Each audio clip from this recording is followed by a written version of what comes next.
Welcome to Forthright, the podcast with, for and by women writers. We have some brilliant guest writers lined up for you this season, covering a wide range of genres and experience. We hope you enjoy it.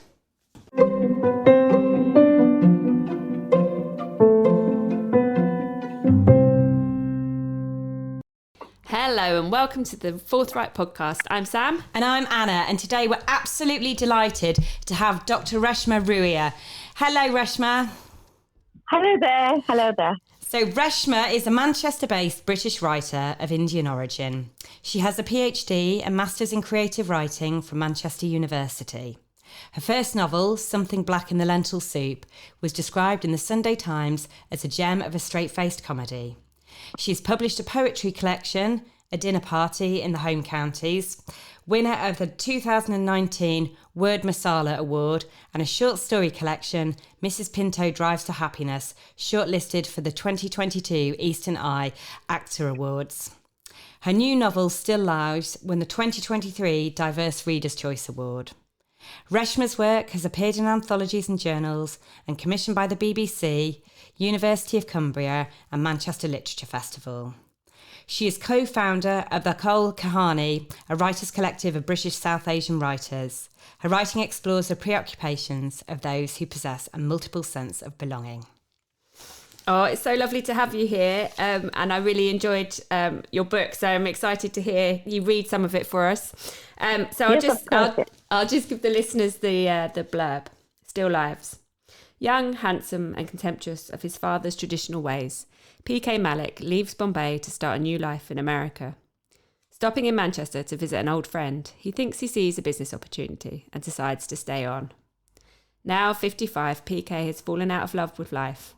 His business is struggling and his wife Geeta is lonely, pining for the India she's left behind. One day, PK crosses the path of Esther, the wife of his business competitor, and they launch into an affair conducted in shabby hotel rooms, with the fear of discovery forever hanging in the air. Still Lives is a tightly woven, haunting work that pulls apart the threads of a family and plays with the notions of identity. Shortlisted for the SI Leeds Literary Prize, winner of the Reader's Choice Award at the Diverse Book Awards 2023. Okay, so over to you. I think you said you were going to read from the beginning for us. Yes, yeah. Thank you, first of all. And I'm really excited to be, talking about the book with you and maybe, exploring some of the themes that are raised in the book. But so I wanted to give your listeners a flavor of the book, maybe, start from the beginning. Yep, brilliant. So the main protagonist is called P.K. Malik. So in the first chapter, called Birthday Wishes, we meet him on the eve of his 51st birthday, and he is meeting his best friend Gupta in a pub. And Geeta, as you mentioned earlier, is his wife. Birthday wishes. I turned 55 this year. You're getting on, old man, Gupta says when I meet him for a drink after work. He sips his orange juice through a straw like a girl. I look at his grey lips sucking in the juice. There are things I'd still like to do, I say. Like what? Don't tell me you're still banging on about becoming his mouth contorts as he says in a mock French accent, a couturier. I push the bowl of peanuts towards him and shrug. It's early evening and the Victoria in Cholton isn't busy. A boy in a black biker jacket stands fiddling with the shiny buttons of the jukebox by the door, and the woman behind the bar is polishing beer glasses. A bright pink lipstick is too young for her face. There's music playing, but it's new stuff, full of banging drums. I finish my Budweiser and get up to buy another. When I come back, Gupta is still waiting for an answer. He's an accountant. He likes to get to the bottom of things. Maybe Geeta is throwing you a surprise party. His eyes stay fixed on my face. Fat chance, I say. I'll be lucky if she remembers. Anyway, it's no big deal. It's only a birthday. Tell you what, he says. Forget a party. Be a rebel. Go to Hertz. Hire a fancy American car, a silver Lincoln or a Cadillac, and drive up to Scotland. Take a break from the bloody business. Run away from the family. There'll be plenty of scotch. and I've heard the lasses in Edinburgh are bonny. He clears his throat and grins. He's in a good mood because it's a Thursday, which means he'll soon be going home to have sex with his wife. Driving home, I overtake a hearse on the M56. The blurred faces inside the cars that follow. The rain hits the windows, smudges the features, and streaks down the cheeks like a clown's tears. I think of Gupta's words. I think of my 25-year-old self who left Bombay, ready to start a new life in America. I'd only stopped in Manchester for a few days to see an old school friend, to see Gupta, who was studying accountancy at Manchester Poly. Stay a bit longer, he'd suggested, when it was time for me to catch a plane to America. We were sat at a bus stop eating our fish and chips, our fingers stinking of vinegar, waiting for the 215 to take us to Leventhulme, to Gupta's rented one-bedroom flat. Manchester's small. It'll be easy to make money here. To hell with America, he said, cocking a finger to the sky. His eyes were lonely, but he had swagger in those days. I stared at the clouds and the dull brown huddle of buildings around and thought, he's right. It would be easy to shine in such a small place. Those early days, we were like brothers. Gupta and I, sharing rooms in Leventhulme, whining about the cold and the thin English girls with their bony thighs who giggled at our accents but let us squeeze their breasts at the Bellevue cinema. Manchester was a mistake. I should have carried on to America, got proper training in high-tech design, then moved to France. Why do you want to mess around with America? Father had asked me. It's a godless place. Stay here. Bombay is booming. Even McDonald's is opening a branch in Juhu. But I'd made up my mind. I want to try my luck in America, I said. I received a scholarship offer to study textile printing at Delaware College. Over there, anything was possible. India was a dead-end street, strangled by red tape and babus begging for bribes. America was the future, with the shiny, germ-free, dirt-free cities. I thought of my job as a shipping clerk in Wadia and Sons and told father I was sick of running errands, answering phones, and preparing endless cups of chai for the department. Father jabbed his finger against my chest. You've got a soft Indian brain. It won't work in America. They'll fry you alive, son. He was 60, an old man, and I was his only child. I understood his desperation, so I kept quiet and let him rant. Mother would have backed me, told me I was right, but she was dead. We stood in the queue at the State Bank of India. I watched him draw out his savings. 8,000 rupees for a one-way ticket to New York via Doha with the longest stop in Manchester. Travel didn't come cheap those days. I'll come back rich and famous, I promised him, slipping the notes in my wallet. Father just kept shaking his head, his eyes hazy with tears. The day I left, he broke a coconut for good luck and handed me a silver coin with Goddess Lakshmi imprinted on it. I must still have it somewhere. At least try and look sad, he said. But breaking the journey in Manchester and staying with Gupta was a mistake. I got caught there, stuck in the business of buying and selling second-rate frocks. And America, it became just a name on a map. Thank you. Oh, absolutely brilliant. Thank you. I mean, it's one thing reading it, but it's another thing having it read in the author's voice. So yes, that was a real joy to listen to. I guess my first question about it is, where did the idea for Still Lives come from? Well, it's quite a long, convoluted journey because Still Lives actually began as a part of my PhD thesis. So I did creative writing at Manchester University, and so the thesis was, an original work of fiction. And for a long time, I had this sort of voice within me saying that, it was the voice of this central protagonist, and I just felt that, I had to give, I had to put his voice down on paper. So it took me nearly 10 years actually to arrive at this finished, book. And the book really it's set in Manchester, and in a way it's a homage to Manchester because, I've been living here now for nearly 30 years. And I wanted to capture this sort of its spirit, the whole grit of it. And I wanted to write about a first generation immigrant family that sort of subverted the common sort of theme of what we assume an immigrant family to be like. I just wanted to introduce a more sort of multi-layered exploration of relationships, really. So. Well, I definitely feel like it does capture the essence of Manchester. I just think with writing it as a full novel, though, was there a point where you got with writing it, then you just thought, actually, this hasn't finished, I've got to continue, and then it carried on? Did you know the moment you started writing, however long it was going to take, it was going to be a novel? Was there kind of like a penny drop moment with that? I knew that it couldn't be, I write across genres. So, I write poetry, as you mentioned, and I write short stories.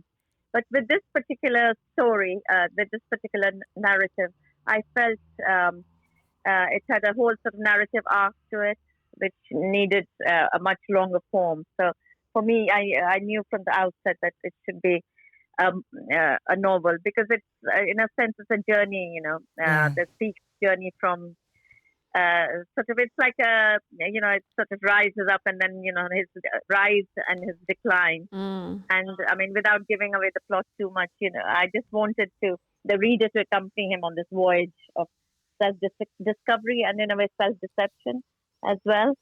And of course, there were some scenes that I felt, oh my God, this needs to be developed further. And the ending, actually, I didn't see it coming at all. It took me by surprise as well. It was almost a sort of, I think you've just answered my my next question, though, because that was going to be because PK and Geeta have really stayed with me kind of since I finished reading Still Lifes, because kind of that end scene is quite bleak, and it leads the readers with lots of questions of kind of what's going to happen next. But so you didn't know that's how it was going to end for them. No. Yeah, it was just, it was almost, I don't know if you find that sometimes you're almost like on autopilot, so it just sort of, the characters almost assumed a life of their own, and it was just sort of going in a certain particular direction. And in a way, I didn't want my authorial presence to be there. I just let it sort of, the plot simmer and, go towards that sort of dark ending. I think it kind of has a real sense of urgency around that as well, in that sense as well, because as you say, if you didn't realise it was coming, because as a reader, without giving anything away to our listeners, we didn't see that coming either. Yes, because I mean, I did sort of, there's some elements of foreshadowing, but so many people who've read the book have said that they were totally taken aback by the ending. And as you said that, it was something that, you sort of keep going back to it and say, gosh, I need to reread, really, But there are little sort of clues, I suppose, that I've set to the story. Yeah, but it was quite exhausting. But, I think writing is emotionally draining. And, it's just, in a way, it becomes like a long goodbye. You don't quite want to leave the characters, but then you have to. And so we're doing that with the PhD, you're saying it's kind of, it's the work of fiction, but then do you have to kind of analyse it as, like, I've did a creative writing MA, and so the kind of thesis for that, you write some fiction, but then you're also kind of critiquing your process. And is it similar with the PhD? So with the PhD, with this particular PhD, it was creative writing and critical thought. So there were two elements to it. So, yes. And so for the critical thought, I looked at the whole, this whole notion of home and belonging in diaspora, because, as you said, I was born in India, but, I've grown up in Italy, I've lived in France. So I've lived across, lots of cultures and languages. So I've always been fascinated by the fiction that sort of captures this, that portrays this particular experience of almost like leading a translated life. So my thesis was actually on, how I looked at two Indian American writers, Jhumpa Lahiri and Bharti Mukherjee, and I sort of studied how they portrayed this whole the nostalgia and belonging in the short fiction, and the whole portrayal of home. In a way, so it was both the critical thinking and my creative writing, they complemented each other, because some of the themes that occur in Still Lives are actually this whole search for home and belonging. Yeah. And how you recreate yourself in a new setting. Well, I think absolutely brilliantly well done for then kind of completing it as a novel, because I know I was absolutely sick of what I worked on for my MA. So I know. you kind of, you have to kind of go to a different place. Yeah. Yeah, it took me 5 years, and, I had 2 small kids, and, gosh, just juggling everything, I remember, I think I feel guilty. I think I fed them lots of microwave meals. And use the television as a babysitter. Yeah, we do what we do to get through, don't we? I know. It was quite challenging. But yeah, I'm glad I persisted with it. It took me slightly longer than it should have, but yeah, I got there. So when you're talking about when you're writing this, and obviously there was kind of challenges around that, young children and so on, and kind of slotting it in where you can.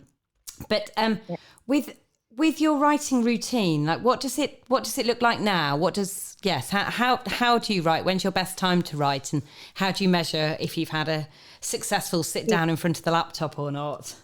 Yeah, so but I think especially with the women writers who are mothers and wives and sort of caregivers in a way, I think writing sort of has to filter in almost, it has to. You have to make. I wish I could say that I had a lovely office routine, that I got up at 7 and rolled up my sleeves and didn't leave my desk till lunchtime.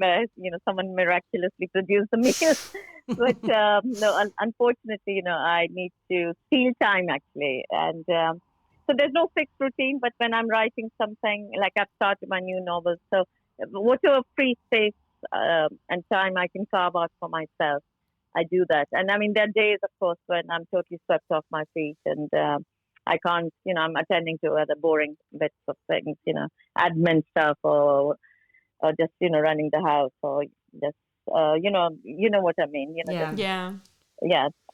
The dull bits that don't, actually, that shouldn't take up so much time, but they do. But there are good days and there are bad days, so there's no routine as such. But there's always this sort of voice inside, it's always like a meter ticking. So with writing, you're never really off duty. You're always, even if you're not actually physically putting pen to paper, you're still thinking, and you're assimilating the experience, the world around you. You're eavesdropping on conversations or looking at expressions of people who are, or reading about stuff in newspapers and almost like a magpie, storing away things. So, yeah, absolutely. And so are you somebody that kind of has a plot that you work from when you're working on a novel? I know you said kind of with Still Lives, the characters took on some of the direction of the book, but is that how you usually work? Yeah, I think my writing is more sort of character driven as opposed to plot.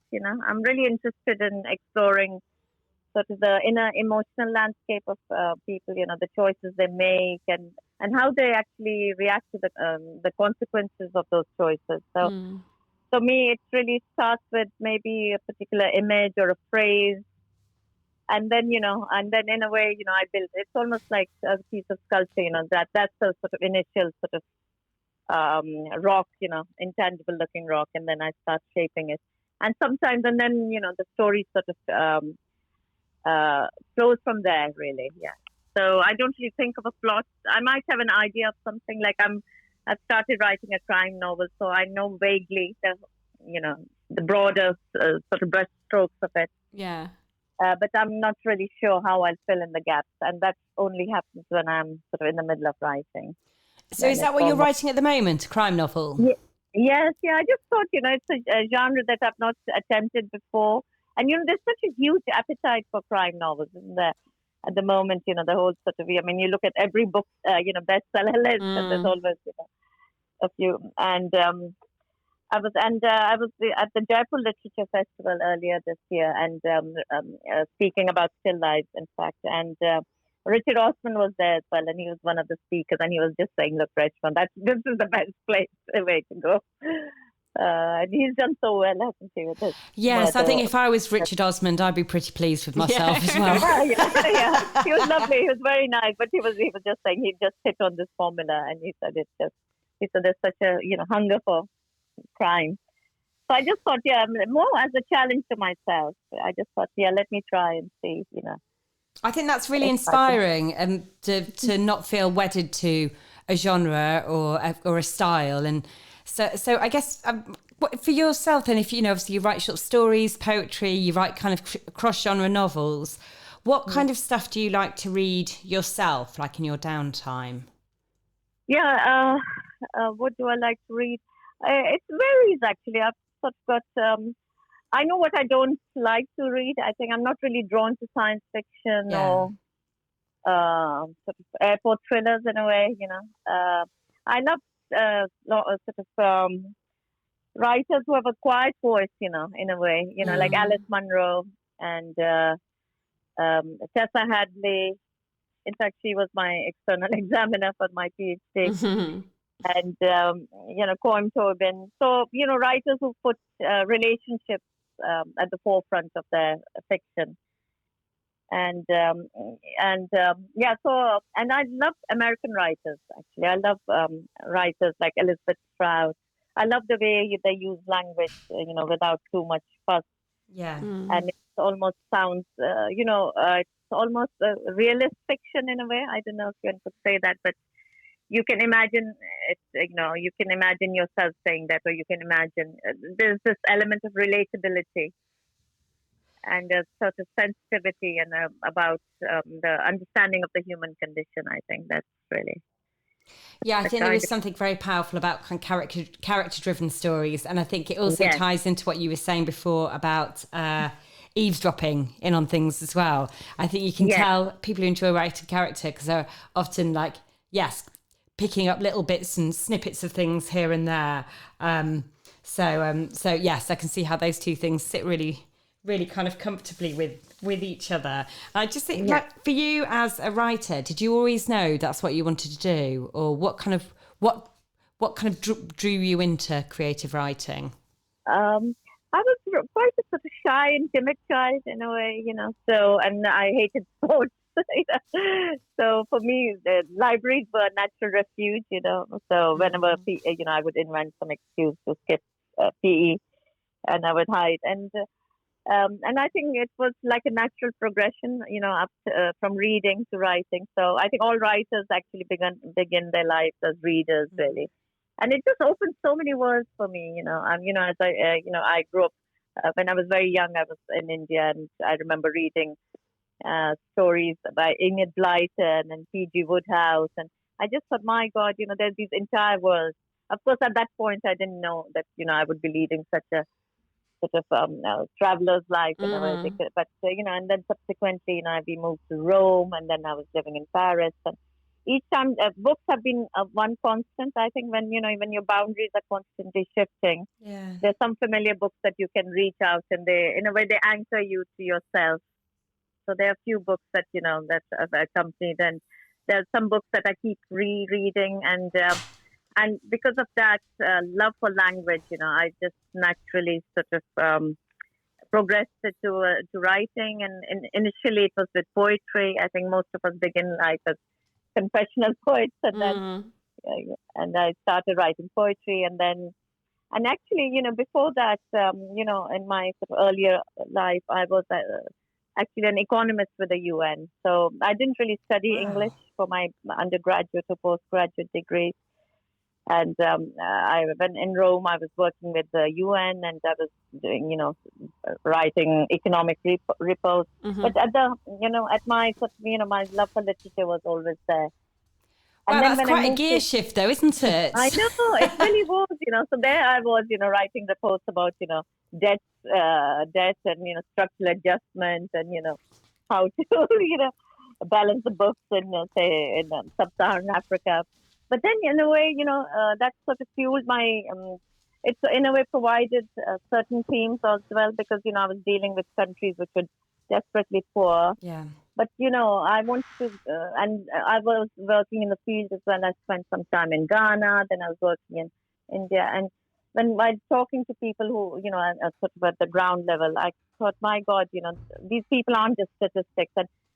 And in a way, that's what I thought, that, one day I want to write about people who are sort of almost on the margins of the pages, not who don't occupy the headlines. So I don't know if you read my short stories, you'll get a flavor of, it's always, I'll write about people who society normally looks through them. So I think so it was like a gradual evolution. And then I was very lucky because when we moved to Manchester after I got married, I just read about this master's in creative writing that I just started at Manchester University. And I just thought, no, I don't care if, the kids are small or whatever. I just do it, Yeah. And so that's how, it was almost, so I came to writing after lots of detours in a way. And then kind of from that then, from doing the masters, your route kind of into publishing then, was that a straightforward thing for you? No, publishing was very difficult, and I think it still is very difficult. I think if you're not based in London, if you're not, I think there are lots of gatekeepers. I hate to say it, but publishing has, especially to break into big, sort of the big publishing firms. They're naturally quite commercial and risk averse in a way. So especially if you write the kind of fiction I do, there's an expectation that I will write about certain themes, or that I'll go on and on about maybe like an exotic, Oriental experience. So it was very difficult to get my book published initially, and luckily for me, I found the route through a small independent publishers who actually really appreciated my writing and recognized it for what it was, and who weren't afraid to take a chance. So I think for any writers who want to break into publishing and who they shouldn't really give up, and maybe and now actually even in Manchester we've got so many wonderful publishers. There's Coma Press, Deading, there in Liverpool, Broken Sleep. So they're fly on the wall. There's a whole sort of parallel publishing world, and some of the most sort of exciting fiction is actually coming from these new smaller publishers. So with the rise of the kind of brilliant indie publishers in Manchester, is that kind of reflected in the writing communities as well? Are you kind of plugged into different writing communities? Yeah, very much. Luckily, I've sort of met lovely. I take part in open mic nights and sort of literary events around the city, and over the years, I've got to know quite a few. In fact, just this week, I'm organizing with another fellow writer, like a Manchester Writers event at the Portico Library, which is a lovely historical library here in the centre of Manchester. And there are 10 of us, and we'll be reading our work, and it's a bit of like a we'll have wine and we'll talk. So there's a real sense of community, I think, and Manchester, we're really lucky in Manchester because there are always lots of events happening, whether be it in a pub or in local libraries or spontaneous writers groups. I mean, I talk a lot to sort of book clubs as well, and open mic nights are again another fabulous way of meeting like-minded souls, I think. And I think it's really important, isn't it? Because as a writer, you're kind of on your own a lot. It's good to balance that out with sharing time with your community and so on. Although the idea of an open mic terrifies me. It's been a while since I've done one. I think the first time I went, it's just daunting. But then you realize, nobody's judging. They all are there for the love of words, and everybody's so hugely supportive, and everybody knows what it's like to be there, facing an audience. It can be daunting, but it's rewarding as well. Yeah. It's rewarding, yeah. And of course, and in terms of, you're talking about a writers community. About 10 years back, I co-founded a writers collective of British South Asian writers as well. Yes, the whole Kahani. The Whole Kahani. Yeah. So now Kahani means a complete story. So it's based on this whole thing that, if you just hear stories from one perspective, or maybe from a sort of Western perspective or male perspective, you're not getting the whole, experience of what it means, what life can be about, or what the world around you is about. So it's and we published 3 anthologies of short stories, and we have about 10 writers, and we try and meet at least once a month. And now we are working on our next anthology of short stories. So that's a nice supportive group of That sounds brilliant. writers.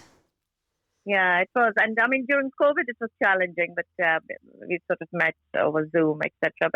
But it's lovely to have that sort of a base as well, and to use it as a launch pad in a way to discovering new voices as well. Yes, there's nothing better than having your champions, is there? Yes, yeah.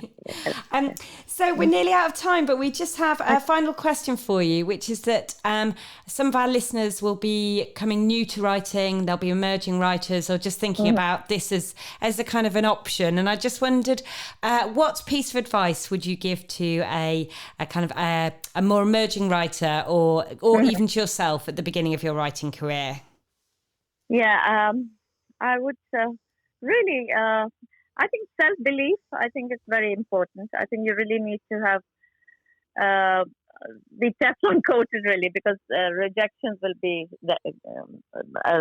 numerous. And in order to have a rejection as well, you need to write. So you can't just say you're a writer and act a writer without putting words on paper. So you have to write, keep writing and keep submitting, I mean, that's, you just have to have a paper trail, and find out opportunities. There's so many online journals and magazines and competitions that you can submit your work to.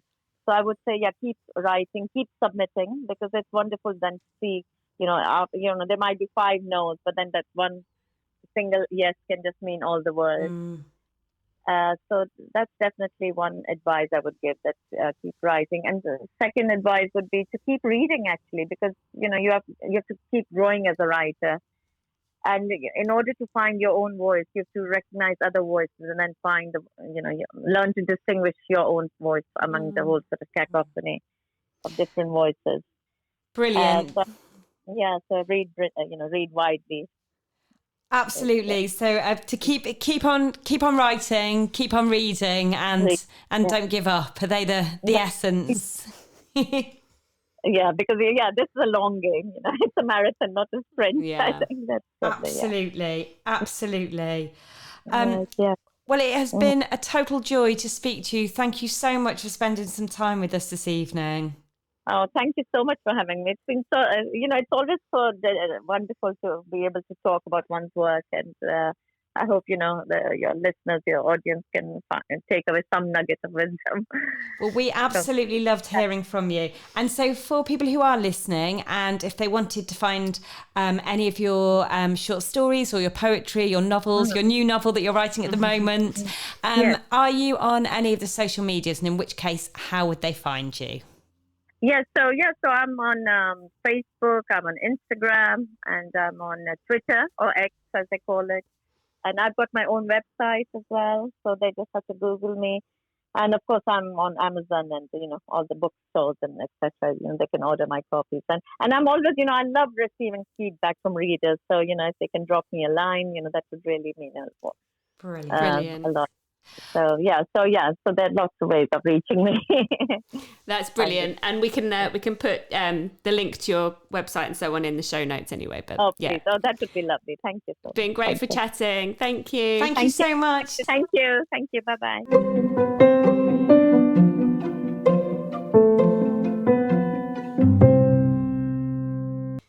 You've been listening to the Forthright podcast. Check out our website, forthright.uk, for further writing resources and tips. We hope you're enjoying listening along to all the chats that we have with our fabulous author guests. If you are enjoying it, please, please, please give us 5 stars and leave a review to help us reach more people. And if you're not enjoying them, then please just don't bother. Thanks very much. Bye.